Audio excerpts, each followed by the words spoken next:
बिस्मिल्लाहिर्रहमानिर्रहीम। अस्सलाम वालेकुम नाज़रीन, आप यूट्यूब चैनल देख रहे हैं, मैं इमरान खान हूँ।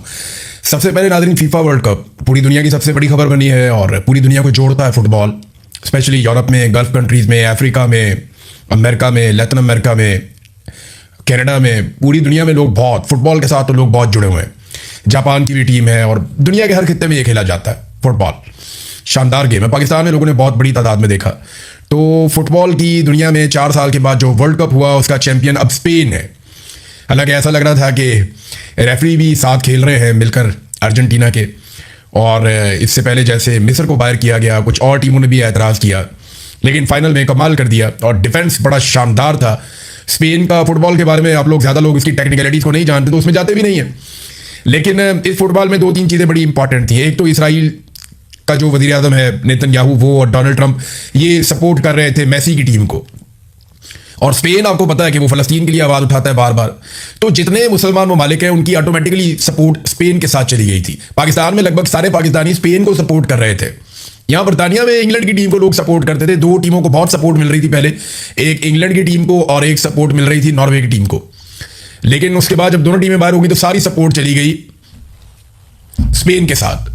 तो स्पेन के जीतने की खुशियां पूरी दुनिया में मनाई गई हैं। खास तौर पे वो जो एक प्लेयर है वहाँ पे मुसलमान है, वो लड़का लामीन यमाल, उसके बारे में बड़ी कहानियां हैं कि वो छोटी उम्र का लड़का है, बड़ी जिम्मेदारी उसने उठाई है और अपनी टीम के लिए बड़ा परफॉर्म किया उसने। उसका एक छोटा सा भाई भी है, वो घूमता रहता है वहाँ ग्राउंड के अंदर, छोटा सा है वो, खुद लड़का बहुत यंग है अभी।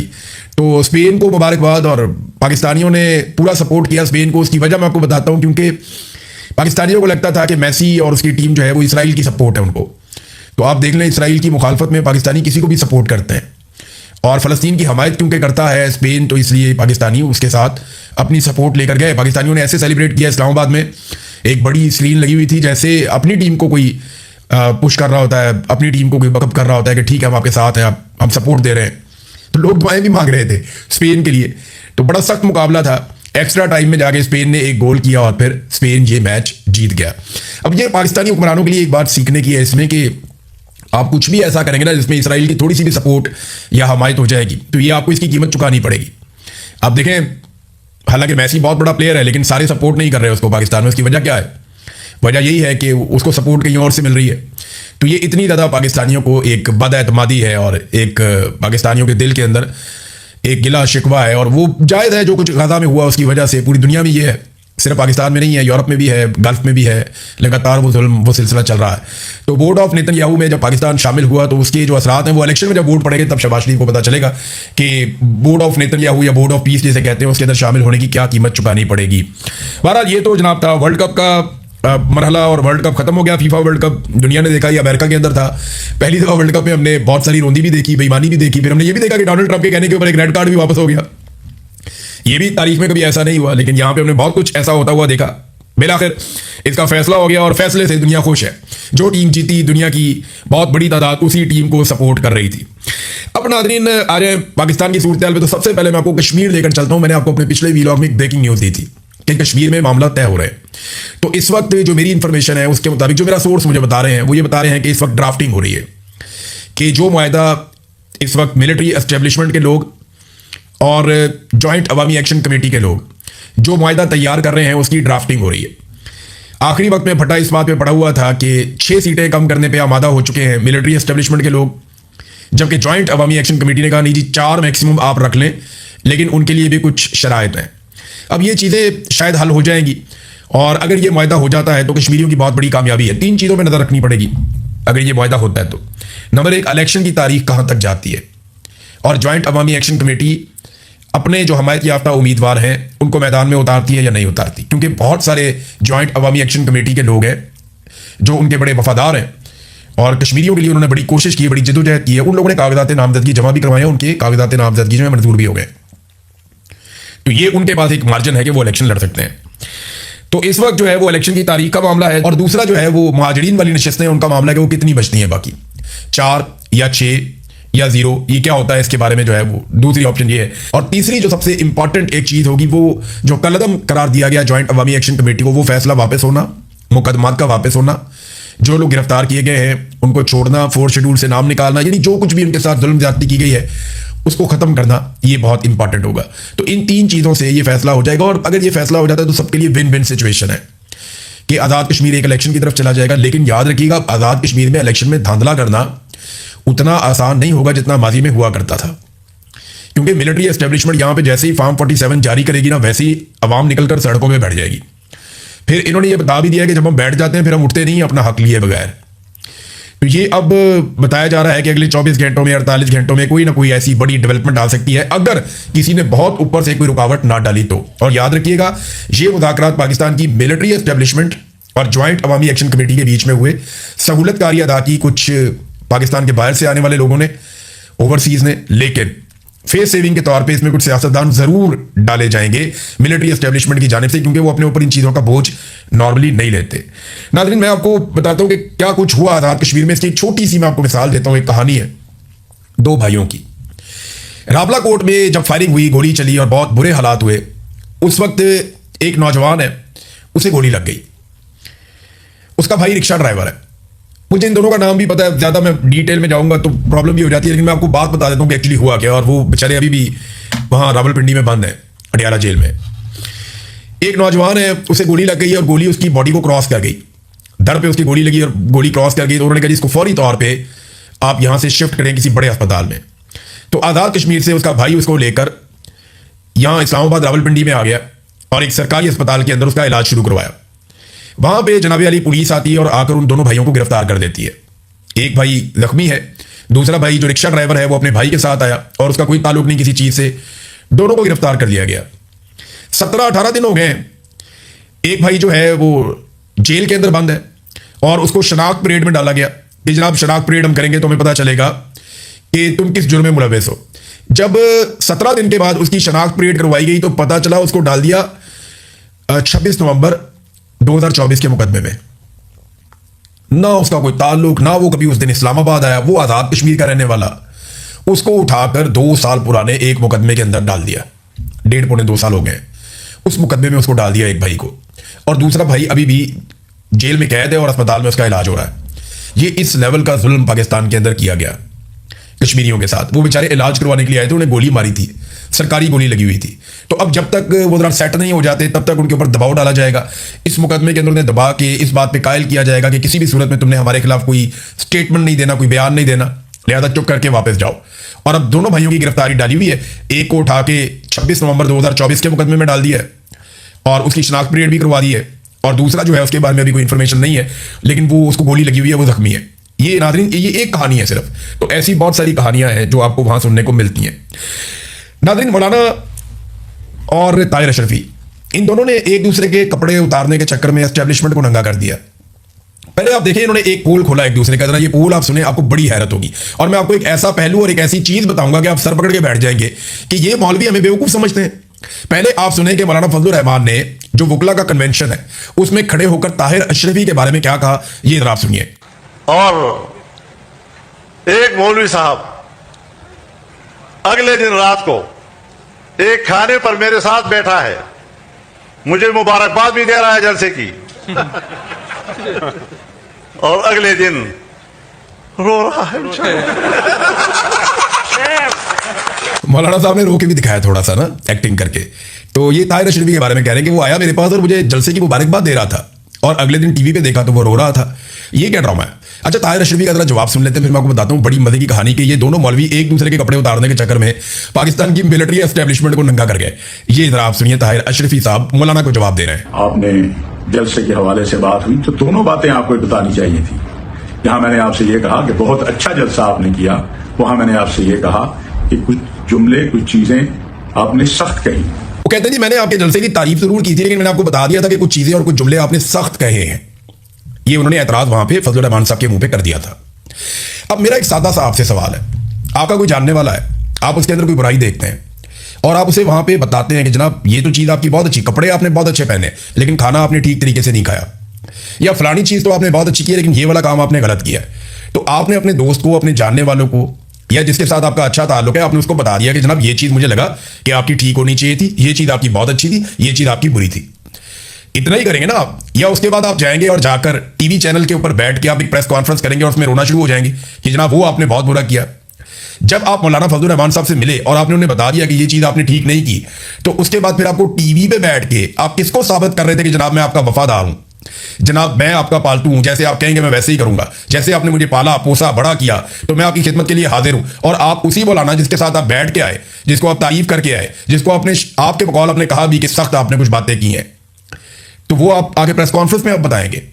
यानी आपका एक दोस्त है, आप उससे मिलते हैं, उसे कहते हैं यार अपनी ये चीज ठीक कर ले, तो ये आप दो दोस्तों की बात है ना। फिर आप जाते हैं प्रेस कॉन्फ्रेंस करके, वहां पे भी वो बात आप करते हैं, तो इसका मतलब है आपका मोटिव कुछ और है।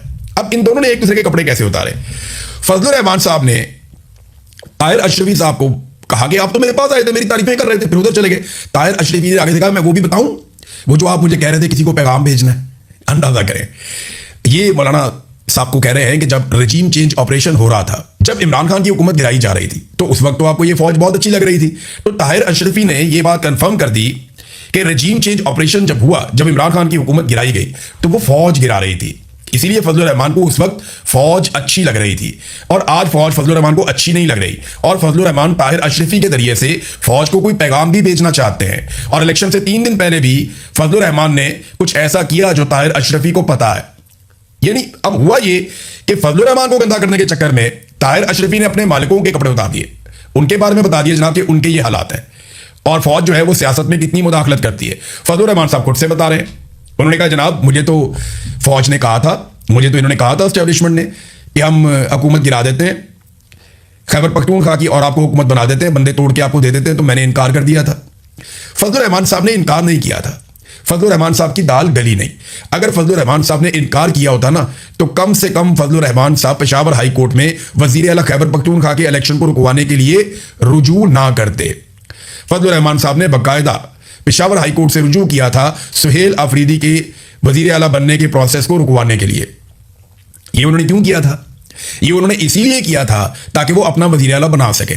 लेकिन फिर दाल गली नहीं। जब दाल गली नहीं तो अंगूर खट्टे हैं, वो लोमड़ी छलांगे मारती है ना बार बार अंगूर की बेल पे, जब वो हाथ में नहीं आती ना कहती है खट्टे हैं अंगूर, मेरे हाथ नहीं आए ना तो मैं ज़ेन बना लेती हूँ खट्टे हैं। तो फजलुर रहमान साहब ने कहा अंगूर खट्टे हैं, भाई मैं उस घोड़े पे बैठता ही नहीं जिसकी लगामें मेरे कंट्रोल में ना हो, और मैं नहीं ये करूंगा, आप मुझे बंदे तोड़ के देंगे तो मैं ऐसा नहीं करूंगा। ये उसूल उन्हें तब याद आया जब उन्हें पता चला कि हम उसूल तोड़ के भी हुकूमत नहीं बना पा रहे। तो फजलुर रहमान साहब तो गए थे कोर्ट में इस इलेक्शन को रुकवाने के लिए। तो एक ये चीज अपने ज़हन में रखें, जब उस्मान चौधरी साहब हैं एक जर्नलिस्ट, फजलुर रहमान साहब जब वहां से निकले तो उन्होंने एक सवाल किया, और फजलुर रहमान साहब का सारा बयानिया जितना उन्होंने घर के बनाया था ना, वो एक सवाल के अंदर बांट दिया उन्होंने। उस्मान चौधरी ने एक ही सवाल किया, उसने कहा जनाब जो मखसूस नशस्तें आपने माले गनीमत के तौर पे ली हुई हैं वो आप कब छोड़ेंगे? फजलुर रहमान साहब का मुंह बन गया। अब उन्हें समझ ही नहीं आया, कभी वो इधर देखें कभी वो बेचारे अजीब वो कपकपाहट में चले गए कि मैं जवाब क्या दूं इस बात का। मैंने चोरी करके पाकिस्तान तहरीक इंसाफ की मखसूस नशस्तें ली हुई हैं अदालत के साथ मिलकर 2 नंबरी करके, मैं अब इलेक्शन पे तनकीद कर रहा हूं तो मैं किस मुंह से कर रहा हूं? ये सवाल मेरे से क्या कर लिया? तो वहां 7 लोग मौजूद थे, उन्होंने कहा ये क्या सवाल हुआ, हम क्यों छोड़े सीटें? तो फजलुर रहमान साहब को उन्होंने पतली गली से निकाला वहां से। तो उस्मान चौधरी साहब को शाबाश है कि उन्होंने बहुत टेक्निकल सवाल बड़े मौके पे फजलुर रहमान साहब से किया जिसका उनके पास जवाब नहीं था। बहरहाल एस्टेब्लिशमेंट पे थोड़ी सी डोज अपनी फजलुर रहमान साहब ने तेज की है, और कुछ स्टेटमेंट मजीद भी फजलुर रहमान साहब ने दी है। मिसाल के तौर पे उन्होंने कहा कि मैंने कोई गलत बात नहीं की है, मैं आपकी पॉलिसियों से इख्तिलाफ कर रहा हूं तो आप मेरे बयान की खुद से तशरीह कर रहे हैं। यानी फजलुर रहमान सरेंडर नहीं करेगा, मेरे माँ बाप ने मुझे सरेंडर होना सिखाया ही नहीं। फजलुर रहमान साहब ने बड़े सख्त अल्फाज बोलना शुरू कर दिए। फिर फजलुर रहमान साहब ये मैं क्यों माफी मांगू, तुम माफी मांगो, ये भी कहा फजलुर रहमान साहब ने। ये तो इमरान खान साहब का जुमला है ना। फजलुर रहमान साहब वही सारी चीजें करने की कोशिश कर रहे हैं जो इमरान खान साहब ने की थी, लेकिन फजलुर रहमान साहब को आग का दरिया अबूर करना पड़ेगा। ये उंगली कटा के शहीद नहीं बन सकते। यानी ऐसा नहीं होगा कि फजलुर रहमान साहब की एक उंगली कटी हुई है और वो कह रहे हैं देखो मेरा नाम शहीदों में लिख दो, नहीं होगा। वो पीटीआई ने बहुत मार खाई है। फजलुर रहमान साहब को अपना पूरा खानदान जेलों में भरवाना पड़ेगा, अपने घरों की जो खवातीन हैं उन तक को जेलों के अंदर भरवाना पड़ेगा, अपने जो पूरी पार्टी है उसको कलदम करवाना पड़ेगा, अपने हजारों कारकुनों को जेलों में भरवाना पड़ेगा, बहुत सारे कारकुनों का खुदा न खास्ता कत्ल हो जाएगा, और फिर इनकी पार्टी का इंतखाबी निशान भी ले लिया जाएगा, जबरी तौर पर गुमशुदा किया जाएगा इनकी पार्टी के बहुत सारे लोगों को, फजलुर रहमान साहब को और इन सब लोगों को टॉर्चर किया जाएगा, फजलुर रहमान साहब पे गोलियां चलेंगी, उसके बाद इनकी टूटी हुई टांग का मजाक उड़ाया जाए, और फिर इनके भाइयों को भी निशान इबरत बनाया जाए, इनके ऊपर 300 मुकदमा चोरी डकैती समेत हर चीज के डाल दिए जाएंगे, और उसके बाद इनके लोगों से जबरदस्ती प्रेस कॉन्फ्रेंसेस भी करवाई जाए। ये सारा कुछ करने के बाद फिर चादर और चार दीवारी के तकद्दुस को पामाल करने का एक सिलसिला शुरू किया जाए और जुल्म के पहाड़ तोड़े जाए, खवातीन के ऊपर भी, मर्द हजरात के ऊपर भी। फिर 3-4 साल ये रगड़ा लगाया जाए, और उसके बाद इनको इस बीच में कोई जलसा ना करने दिया जाए, इनके झंडे पूरे पाकिस्तान से उतार दिए जाए, किसी जगह पे ये दिखाई ना दें, फजलुर रहमान साहब की तस्वीर पे पाबंदी लग जाए, इनका नाम लेने पर पाबंदी लग जाए। ये सारी चीजें होंगी ना तो लोग शायद सोचना शुरू करें कि फजलुर रहमान साहब एक्चुअली अब एस्टेब्लिशमेंट के लिए खतरा बन गए हैं या उनके साथ लड़ने वाले हैं। इससे पहले तो लोग ये नहीं सोचते, लोग यही सोच रहे हैं, यही समझ रहे हैं कि नूरा कुश्ती है, इसके अंदर कोई हकीकत नहीं है। देखिए ना, अभी तक फजलुर रहमान साहब को जो नोटिस आना था वो कहां है? इमरान खान की बहन को तो नोटिस आ गया, फजलुर रहमान को अभी तक नोटिस क्यों नहीं आया? सवाल ये है। फिर फजलुर रहमान साहब ने दोबारा से कुछ चीजें उठाई। उन्होंने कहा जी कारगिल के शोहदा, आप कहते हैं मैंने शोहदा का मजाक उड़ाया या उनकी तौहीन की है। कारगिल के शोहदा की लाशें आप नहीं उठा रहे थे, सैकड़ों लाशें वहां पे पड़ी हुई थी, आप उठा नहीं रहे थे। इंडिया ने खुद आपको कहा कि कर्नल शेर की आप लाश लेकर चले जाए, मैयत वहां पे दफनाएं पाकिस्तान में। फिर उन्होंने वहां पे अमानतन आपके फौजी दफनाए जिनकी तादाद सैकड़ों में, ये फजलुर रहमान ने कहा। फिर लश्कर बनाने की उन्होंने मुखालफत की। जब हमारी सूबाई हुकूमत कहती है कि हम पुलिस के जरिए कर सकते हैं, हमारी इस्तादाद में इजाफा किया जाए, तो आप मेरे लोगों को क्यों कहते हैं कि वो बंदूकें उठा के आपस में लड़ें या वो लश्कर बनाएं और बन के मुकाबला करें और जाकर लड़ें? ये तो सरकार का काम है। फिर उन्होंने कहा ये हुकूमत चोरी करने का मुझे मशवरा दिया, तो ये भी बताया ना कि कौन सा फौजी ऑफिसर था जो मौलाना फजलुर रहमान के पास आया और उसने आकर कहा कि फजलुर रहमान साहब हम खैबर पख्तूनख्वा की हुकूमत चोरी करके आपको दे देते हैं, बंदे तोड़ के आपको दे देते हैं। फजलुर रहमान साहब उसका नाम ले, उसके ऊपर आर्टिकल 6 लगना चाहिए। वो अपने हलफ की खिलाफ वर्जी कर रहा है, वो आइन और कानून के खिलाफ जा रहा है, उस ऑफिसर का नाम फजलुर रहमान साहब को बताना चाहिए। फिर उन्होंने कहा माफी तुम मांगो, मैं क्यों मांगू माफी? और वो महकमा, उसके अंदर जो लोग बैठे हुए, पूरा डिपार्टमेंट जो मेरे खिलाफ प्रोपेगेंडा कर रहे हैं, वो माफी मांगे। फिर जो फजलुर रहमान पे तनकीद माजी में होती रही है, उन्होंने उसका जवाब भी दिया। नाज़रीन, दूसरा अब अलीमा खानम साहबा की खबर है आखिर में, वो तो जिस तरह निकली हैं और जैसे लोग उनका इस्तकबाल कर रहे हैं, लोगों ने जो बुनेर के मनाजिर मैंने देखे, जो मलाकंड के मनाजिर मैंने देखे, लोग तो ऐसा लगता है कि इंतजार कर रहे थे कि कोई हमें लीड करे। बड़ी तादाद में लोग निकलकर सड़कों पर आए और अभी कोई अनाउंसमेंट नहीं है, अभी कोई अगला मरहला नहीं आया, लेकिन बड़ी तादाद में लोग निकले इमरान खान की बहन के लिए और इमरान खान के लिए कि हम इमरान खान को आज़ाद देखना चाहते हैं। अब अलीमा खानम ने कहा कि अब हम अडियाला की तरफ जाएंगे, डी चौक नहीं जाएंगे। दूसरा, उन्होंने ये कहा कि अगर हमें नहीं जाने देंगे तो हम पूरा खैबर पख्तूनख्वा बंद कर देंगे। और मैं आपको सीरियसली बताऊं, कश्मीर में कश्मीरियों ने जो नथ डाली है ना मिलिट्री एस्टेब्लिशमेंट को, वो उन्होंने ताकत का मुकाबला ताकत से किया। ताकत जो है ना, ये लॉजिक को नहीं समझती। जब आप अवामी ताकत लेकर आएंगे तब इन्हें समझ आएगी कि अवामी ताकत का इनका मुकाबला आप करना है। तो ताकत को आप ताकत से कंट्रोल कर सकते हो और अवामी ताकत से बड़ी ताकत कोई और होती नहीं है। तो अगर खैबर पख्तूनख्वा के लोग लाखों की तादाद में निकल के सब कुछ बंद कर दें तो मिलिट्री एस्टेब्लिशमेंट को फिर घुटनों पे आना पड़ेगा। ये हकीकत है, इससे आप भाग नहीं सकते। अब जो मर्जी कर लेंगे, करना ही पड़ेगा।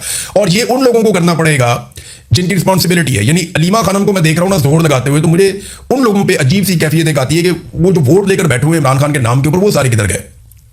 जिन्हें लाखों वोट पड़े हैं वो किधर गए? जो वजारतों में है वो किधर गए? जिन्हें गाड़ियां मिली हुई हैं, जो कमेटियों में बैठे हुए वो किधर गए? जो प्रोटोकॉल्स दे रहे हैं वो किधर गए? वो लोग नजर नहीं आ रहे। लेकिन इमरान खान की बहन, जिसने कल को कुछ भी नहीं बनना, कोई पॉलिटिकल सीट उसकी नहीं होगी, लेकिन वो पूरा जोर लगा रही है। तो बड़ा शानदार तरीके से वो तहरीक को आगे बढ़ा रही हैं। कुछ लोगों ने काम शुरू कर दिया है, जैसे कि इकबाल अफरीदी साहब हैं, वो बहुत जोर लगा रहे हैं। हुकूमत निशान साहब हैं, वो बहुत जोर लगा रहे हैं। कुछ और लोग अपने तौर पे अपनी अपनी जगह पे कोशिशें कर रहे हैं कि नौजवानों को इकट्ठा किया जाए और तंजीम को इतना तगड़ा किया जाए और पूरी एक तहरीक खड़ी की जाए स्ट्रीट मूवमेंट के लिए। वो अपने तौर पर कोशिशें कर रहे हैं। लेकिन अगर सुहेल अफरीदी और जुनैद अकबर साहब ये लोग ज्यादा जोर लगाएं तो ये जल्दी काम हो जाएगा और खैबर पख्तूनख्वा की इसमें रिस्पॉन्सिबिलिटी ज्यादा होगी। नाज़रीन, अब तक के लिए इतने, अपना ख्याल रखिएगा, अपने इस चैनल का भी। अल्लाह हाफ़िज़।